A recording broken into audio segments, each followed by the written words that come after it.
em sẽ kể anh nghe chuyện con thuyền và biển. Từ ngày nào chẳng biết, thuyền nghe lời biển khơi, cánh hải âu sóng biếc đưa thuyền đi muôn nơi.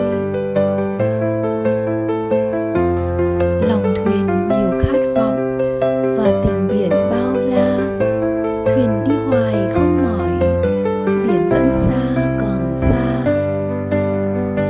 Những đêm trăng hiền từ, biển như cô gái nhỏ, thầm thì gửi tâm tư quanh mạn thuyền sóng vỗ. Cũng có khi vô cớ, biển ào ạt xô thuyền, vì tình yêu muôn thuở có bao giờ được